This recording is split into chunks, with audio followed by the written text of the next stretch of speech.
Hey bloggers, Ms. Castro here. Shout out to Izzy.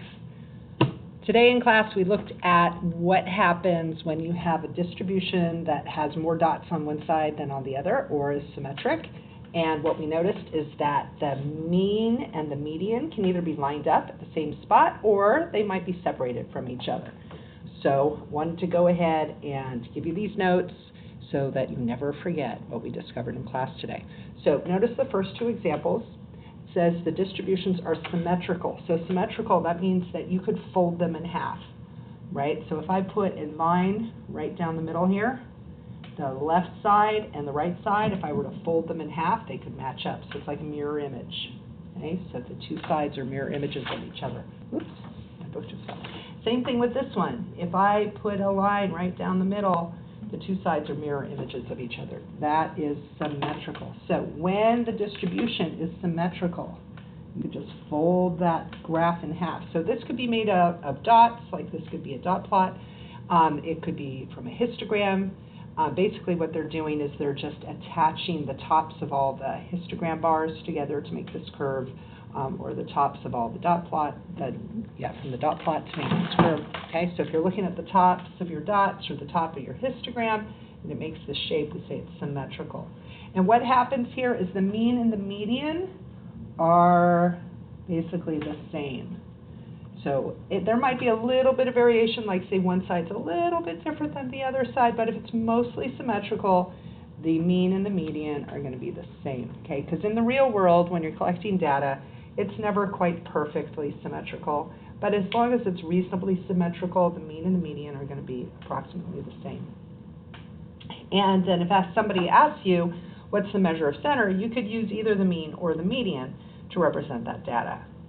Okay, but what happens if there's more dots, more data values on one side than on the other? So notice here, the peak is not right in the middle. It's kind of over to the left.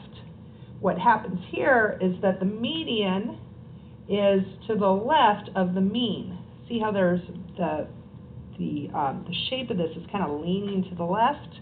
The median is to the left and the mean is to the right. This one is going the other way. There's more dots. There's more data represented to the right than to the left. So remember in class when I talked about this, we talk about which way is the mean being pulled. So the mean here is being pulled to the right. It's not exactly with the median. It's being pulled to the right. So we say that this is skewed right. And our IB textbook, if we were to look at that, IB tends to say it's positively skewed. Okay, so the other way of saying that is positively skewed.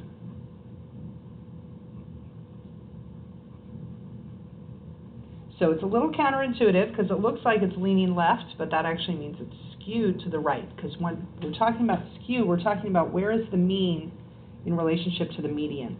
The mean is being pulled to the right of the median. If it's symmetrical, they're in the same place, right in the middle. But if it's skewed, we talk about where is the mean. The mean is being pulled to the right. Okay, and conversely, over here, this one, the mean is being pulled to the left of the median, so we say this is skewed left. So it's a little counterintuitive. And we could also call that negatively skewed. Oh, and here goes my fabulous spelling. I hope I spelled that right. Negatively skewed. Okay, so if the data is skewed, then the median and the mean are not going to match up. They're going to be separated from each other. Okay, so here, the median is the only measure of center that will locate the true center regardless of the data set's features. So oftentimes you'll hear when you talk about like property values or people's income, if you hear this mentioned in the news, they'll always talk about the median of a set of data. So the median home value or the median household income.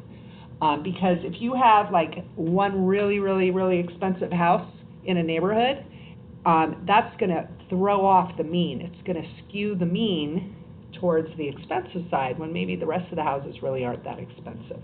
Or if you have one person who makes $1 billion and everybody else is making $100,000, that billionaire is going to skew the mean to the right, positively skew it. It's going to make it seem like people perhaps in that neighborhood make more money than they actually do.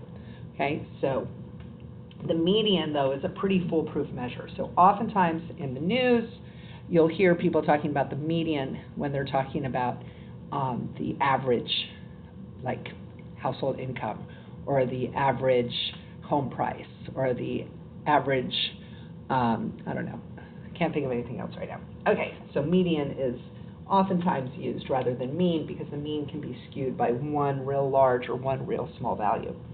All right, the mean is an accurate measure of center only if the distribution is symmetrical or approximately symmetrical. So like I mentioned in these two examples, it could be a little bit, not quite so lined up, but should be mostly lined up.